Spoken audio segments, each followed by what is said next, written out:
Kia ora, no mai, welcome to The Elephant. I'm Miri Amakamwa. And I'm Mark Kreisel. There's an elephant in the room and we need to talk about it. I think it's a great thing because it encompasses like so many feelings and emotions. I swear a lot. I swear a lot.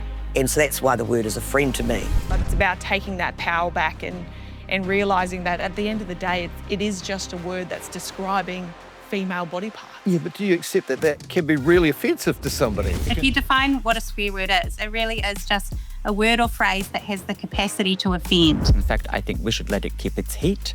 Because if you really think about it, cunt is a lightning rod. It's where power lies and where shame is enforced.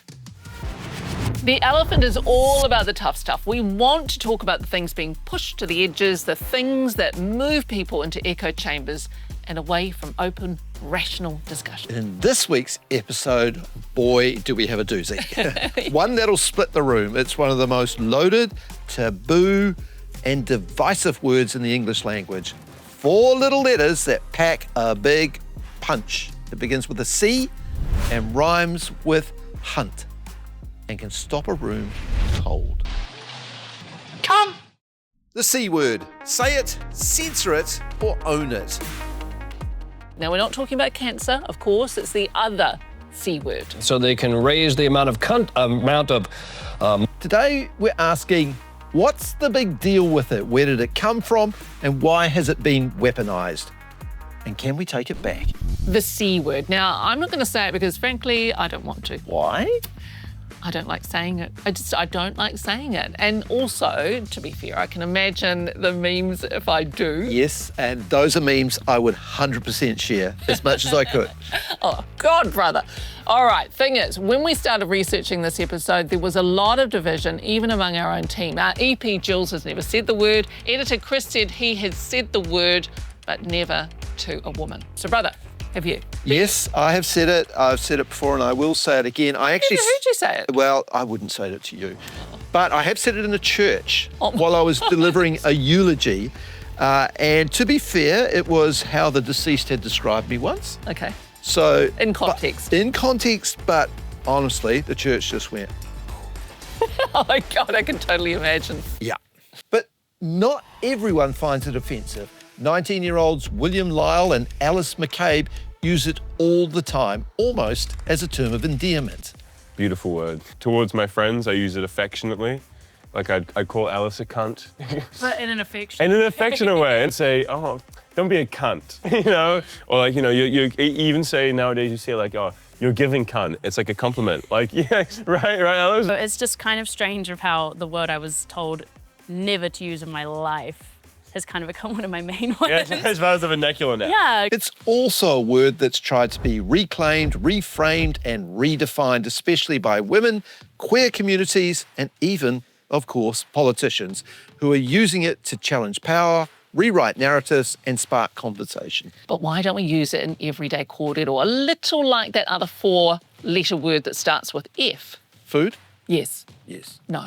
First of all, we need to understand what is a cunt. So it's used in some places as the ultimate insult and in others as a badge of power. So do we have any idea where it actually came from? Yes, we do. So the word goes way back, at least to the 13th century, with roots in Old Norse, Germanic and Latin.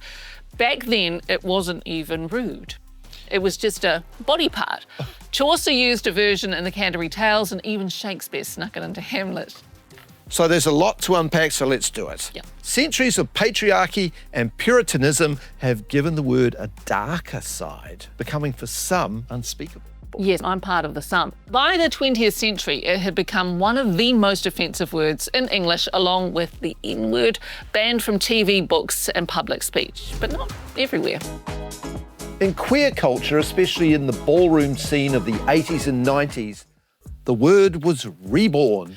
In these circles, it became a compliment, a sign of confidence, precision and realness. Spilling over to, of course, social media. Hey, cunt. But if you're a good cunt, you're probably one of our closest mates.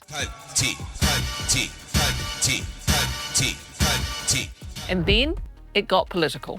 Yup. In 2018, Green Party MP Marama Davidson stood in front of a crowd at an anti-racism rally and declared, They call us cunts. They call us women cunts.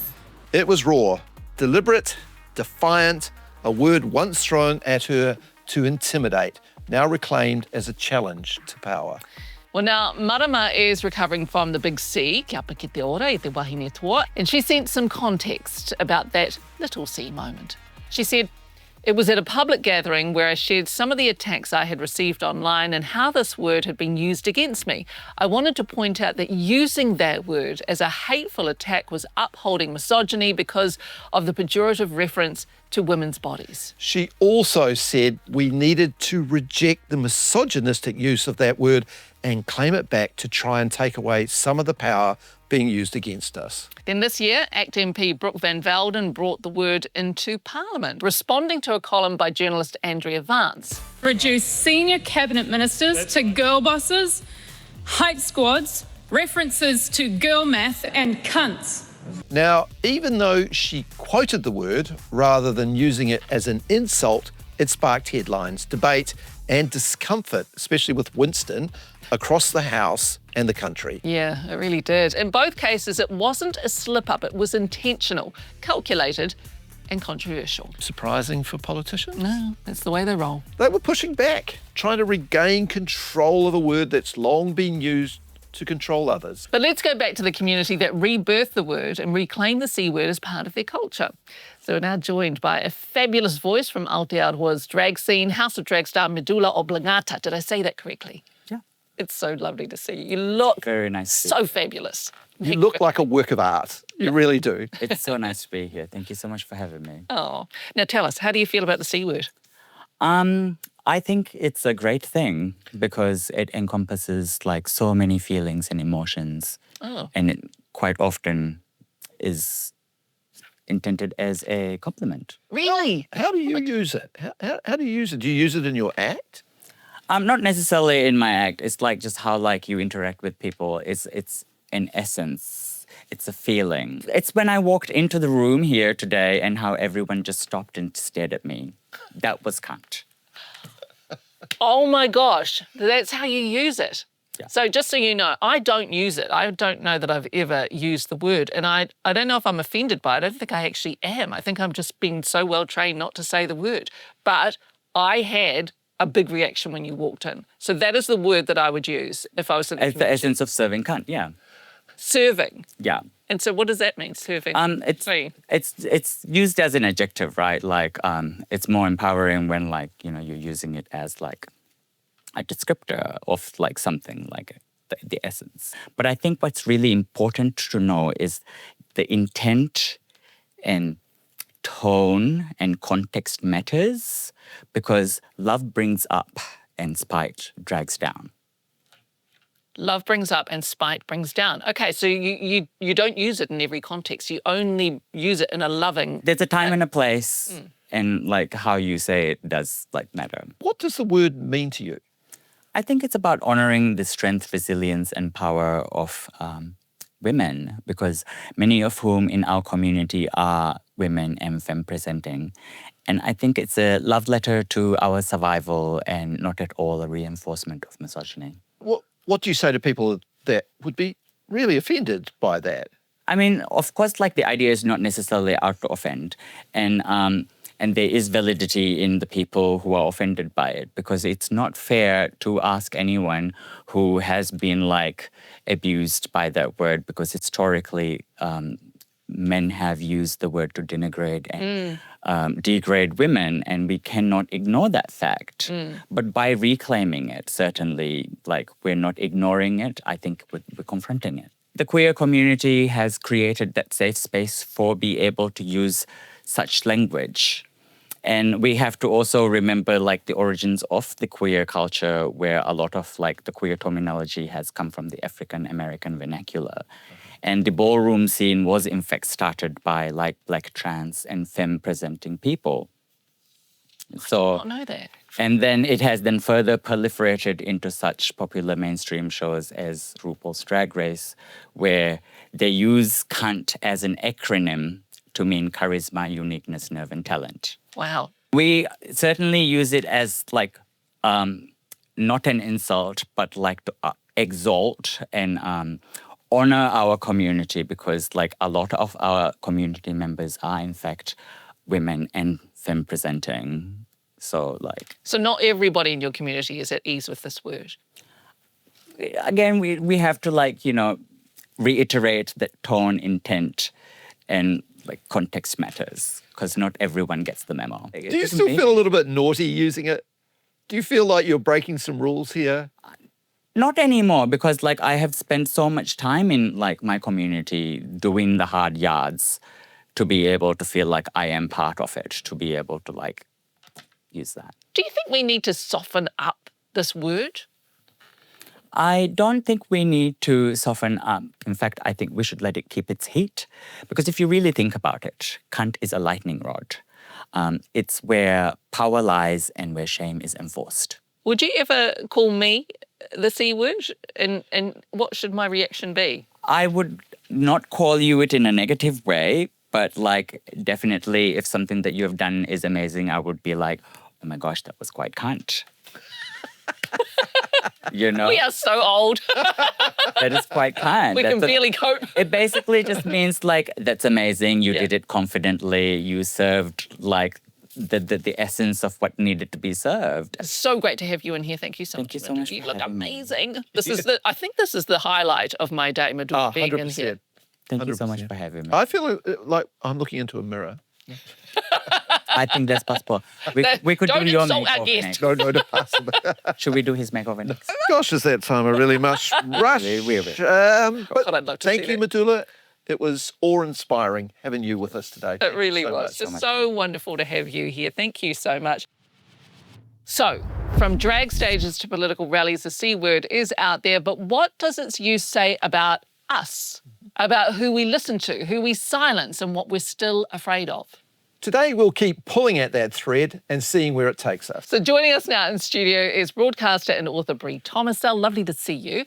And Jackie Clark, an advocate for women who has established the Aunties, a charity helping vulnerable women and children who've experienced domestic violence. Lovely to have you both here in the studio. And down the line from Wellington, we've got Julia DeBress, a sociolinguist specialising in how language is used to reproduce and challenge social inequalities. Thank you, everyone, for joining us on The Elephant. The C word, friend or foe? Oh, I think friend to me, absolutely. I use it as an term of endearment. Look, I'll be honest. It's not a super common word I use in my vocab, but when I do use it, it's never a negative thing or a slur in my world or in my eyes. And I feel like it's about taking the power back from a word that I think so many people are scared of. Okay. Jackie, friend or foe? It's a friend to me. I use it all the time. But I don't use it in the same way that Bree uses it. I use it to describe people who have made heinous choices in their relationships. Pieces of shit, basically, that they've been led all their lives to believe that they are. You've been dying to spit out a swear word, haven't you? Oh, I swear a lot. I swear a lot. And so that's why the word is a friend to me. But does it also, it looks like it carries a bit of an emotional trigger for you too? Oh, very much so. I lived with a cunt for 28 years. I had a really long, very abusive marriage. He died 7 years ago, and that set me free. And the woman I work with, and I work with specifically work with 25 women who have lived very extreme sexual and physical violence their entire lives, are now in healing periods. And this word has been useful. This word is very powerful in my work with them, but also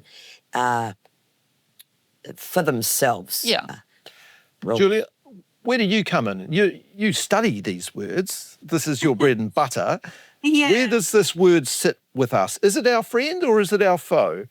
Look, I would say it was neither or both, maybe. I think that but I can certainly understand the perspective, particularly maybe among younger women, of reclaiming what used to be a slur and using it in more positive context, how that can be empowering for people. I don't personally use it myself that much, but I'm not offended if people do. On the other when hand, you say that much, though, what does not that much, like never or sometimes? Very closer to never, let's say. And would it be in anger or would it be as a compliment or? That's a great question. Yeah. Oh, gosh, I think I would never use. I guess maybe if I did use it, I would could use it as an exclamation, but never towards someone else. You know, never as a slur or an insult to someone. And I want to underline that I can completely respect and understand that people might not want to use the word. Why does it carry so much power, Julia? Well, I think we have to look at the history of how it's been used. And it does refer to, obviously, female genitals, and referring to someone as by their genitals, if you're using it to refer to someone as a body part, is inherently, I think, kind of objectifying and can be demeaning and dehumanizing even. So there's that element of just referring to people by a body part. Then there's also the fact that in the context of violence and discrimination and sexism against women, female body parts carry a lot more weight when they're used. That's a good point. The D word versus the C word, for instance. I think everybody is pretty okay with calling someone a dick, but it's much more offensive to call them a C word. See, I'm not saying it. And that's because of the context around the words. I find that so interesting, the hypocrisy and the double standard when it comes to, using the word dick or prick. Very common, I think, or cock. In modern day language, a lot more acceptable to use those words. But then when it comes to using the word cunt, people, are kind of really shocked by that, and it holds so much more weight. And I just don't understand why that is. What's your theory? What do you think? I think it's all in context, right? I'm never using it as a slur towards someone, but it's about taking that power back and realising that at the end of the day, it is just a word that's describing female body parts. Yeah, but do you accept that can be really offensive to somebody? It can shock them. Like, would you use it against your mum? Oh, well, that's a silly question. Of course you would. My poor mother. Look, no, I wouldn't, because I think obviously over time words change and they hold different weight in different generations, and I think that's really important in this conversation. It's so interesting to me too, because working in radio, we get a set of words from the BSA, which are the worst possible words you can say on radio. And it's not every year, but every, I think, 4 years or so, they'll release a set of words. And over time in my radio career, I've seen the word cunt go down the list. As in, it's not the most offensive word to say. Is it not right up the top there, though? It is still up the top. Yeah. But if you look at statistics, it's become less and less offensive as the years have gone on. I wonder if that's because... it's a GC. Yeah, I wonder if that's because we've introduced the GC notion. Absolutely. And in the world of, it's also important to talk about, like, different countries. It obviously holds more weight as well. Like, in Australia and New Zealand, we definitely, I think, in the younger generations have taken that word and used it as a term of endearment. So what do you use if you're not using that to shock? What do you use when you really need a word to use? Oh, there's a number of words. So, all right. As somebody who works with... Brace yourself. We're all buckle up. Brace yourself. But as somebody who works intensively with people who survived the worst sorts of violence, right? I always refer to the person who was their primary abuser in that relationship as fuckface cunty bum, and I don't use their name, and it always gives them a giggle. Yeah, because that's kind of funny, isn't it? Yeah. I'm interested, actually, Julia, with this, because we do need a word to use when everything else fails, don't we? To explain, Please, how has that changed? Can you give us something? I mean, I think one really important thing is here, if we think of the C word as a swear word, if you define what a swear word is, it really is just a word or phrase that has the capacity to offend. So it's not the word itself that is offensive, it's whether or not people are offended. And I think what you're describing there, Jackie, is that you're strategically using that word in order to offend, to shock, in order to mirror the kind of intensity of emotion and that you're referring, that people are experiencing. And that's a really powerful use of any swear word. It's, there's been studies shown, for instance, that if people are undergoing experiments involving pain, like they have to put their hand inside a bucket of ice, if they're allowed to swear, so the F word, for instance, their bodies show less pain because it gives being able to swear in a moment of difficulty releases tension, even at the physiological level. What wouldn't you guys say? Would you use like the N word? Absolutely not. Never. Jackie? Never. Yeah. So that's not- interesting, yeah. And I mean, as I understand from reading the BSA results from that survey, actually the C word and the N word are still the two most stigmatized words that are used. And I think that's for a reason. They're both slurs. They're not just swear words like fuck or like shit, which are more exclamations. They are actually used to refer to groups of people, Black people and women, who are historically and remain marginalised. Maria, do you think this is like an age thing too? Do you think it's generational? Like your generational, you're slightly younger than me. I'll say that. I said something funny. Your skin looks great. Thank you. Do you think it's a generational thing as well? I definitely think so. And it's the same with anything, Mark. You know, words change over time, slang words are different, and it's the same as swear words and slurs. I just want to ask you, how would you feel if someone used it in a derogatory way towards you? Yeah, I would be offended. And I think it's all about context, you know, like it's the same if I used it, it depends on in what context I'm using it. I definitely am not the type of person where I'd never be offended by that word. It's all about who's using it, how they're using it, their intent of what they're using that word for. But you would be okay if somebody called you a GC? Absolutely. Yeah. You know, on the phone I always, you know, to friends and some family members, not all the time, but, you know, I would never be offended if the word was used. The etymology of the word is in relationship to women. It didn't hold the same negative connotations when it used to be used. Now it does. Yeah. You work with survivors.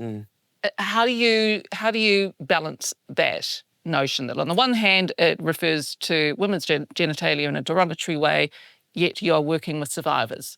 I don't even think of it. If a cis man ever used that word to anybody who is not a cis man, I just go, mate, you're an abusive piece of shit. Like, I'm not interested. If you are calling a trans person, a non-binary person, a cis woman, anybody who is not a cis man, if you're calling them that word, then you're immediately, to me, that's red flag. Why can't we have some limits around use of words then? You know, doesn't that give us some nice boundaries around which we can say, that's offensive to most people, let's just not go there? Well, you can have limits around words for yourself, that's great, but I'm not, no. Because I recognise it as a tool in my work, primarily. What if somebody's offended when you use it against them? So I'm not talking to the people that are the C word. Right, you wouldn't use it against somebody sitting with you. You're using it about people.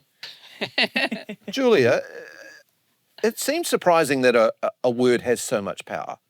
Not to me. No. I think that, Okay. No, words have a lot of power, and it comes from how we use them. So we really, again, it's not so much about the meaning of the word, but how it's used. And so I think if young people like Brie, keep using it in context where it's positive, then that positivity will attach to the word, and over time it may well be used more or maybe less because it no longer has that power to offend, you know? So, I mean, the key thing is that when we want to look at where language change is heading, we always look to young women, actually, even if it's not related to language relating to women, it's young women who lead language change. This is like a finding across time in linguistics. I also think being a queer woman, I noticed that, and I mean, I love drag and I love the show RuPaul's Drag Race. And I think if you look at definitely slang words or kind of trends across time, we look to the gay community where I feel like a lot of it comes from the LGBTQI plus community, right? Yep. And in terms of the word cunt, they're using it. It's all positive and it's used in a real fun, vibrant way, you know? And I think that's where the trends start from a lot of the time, are those communities. Yeah, that's right. And a lot of words in our language come from queer communities. Yeah, it's one of the sources of language change as well. Minoritized groups, same with words from African American vernacular English. Certainly in pop culture. All right, reclamation. Can we reclaim? Can we take this word and make it something that everybody can feel free to use? I don't think so. Okay, why not? I hope not. You hope not? Why? I hope not. I'm really sorry, Brie.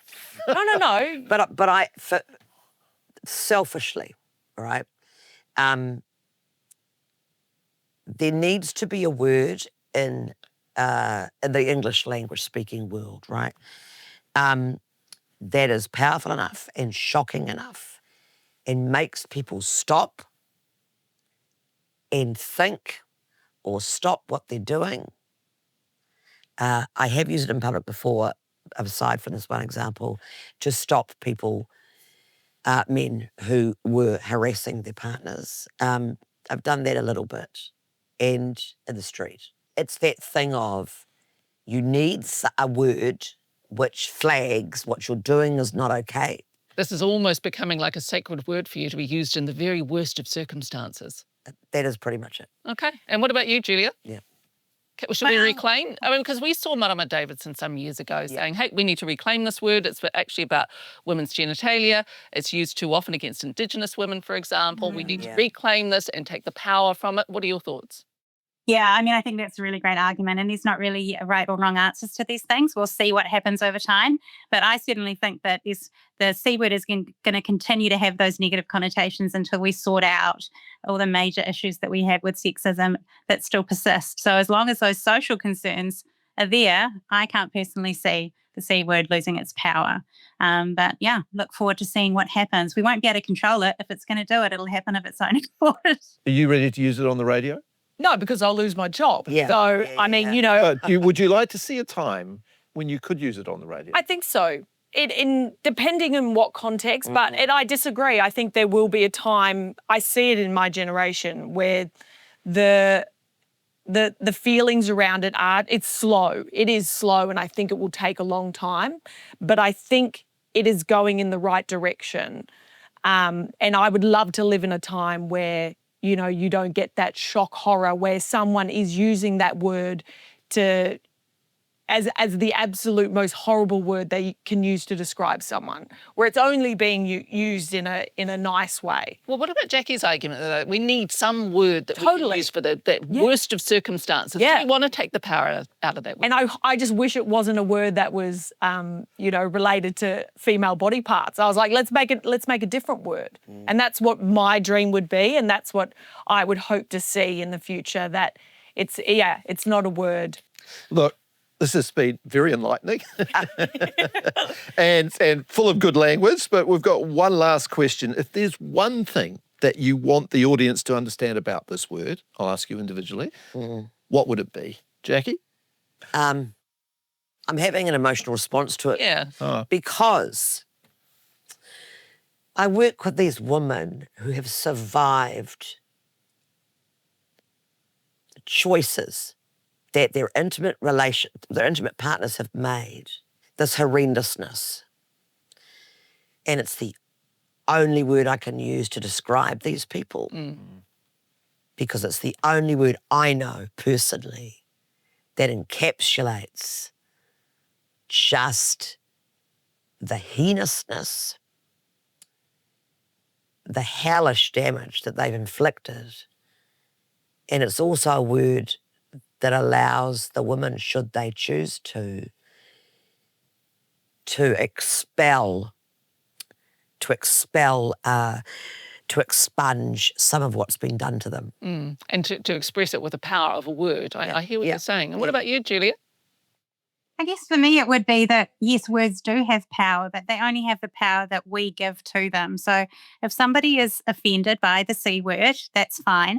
But what would be important would be to think about, what are you offended by about it? Like, what's making you have that reaction towards that word? Because that's what's more interesting than the nature of the word itself. A word cannot be offensive or inoffensive. It's always how it's being used and what's behind that. That is so interesting. I would say that a word can be offensive or not offensive, but you're the expert. I mean, I'm going to think about your challenge though, Julia. Like, why do I find it offensive? I think that's a really good But she's right. challenge. It depends who you're talking to. Yeah, and I love that answer from you, Julia. I think it's a choice, and it's really looking inside yourself and how you feel. Like, you can choose for it to be, like I say, you can choose to be a bad cunt or a good cunt. And I like to choose to be a GC, and that's my choice moving forward. Thank you all so much. This has been brilliant. And I think we could confidently say you're all good. GCs. Oh, I was so close. I've been warned about this. Good. Maybe next episode. Julia, thank you so much. So lovely to have you on and to hear your expertise. Thanks for sharing that with us. And Jackie and Bree. Thank you. Bloody brilliant. Yes, It's been a so pleasure. much. Thank you guys Thank you so so much. much. Awesome. So you don't use it. After listening to our panellists, would you use it? No. No, I absolutely wouldn't. I'm still not there. It still holds too much power for me. I think there's a great challenge, a great whittle from Julia asking why is it so offensive to you? I don't know. Actually, I still don't know why I find it offensive.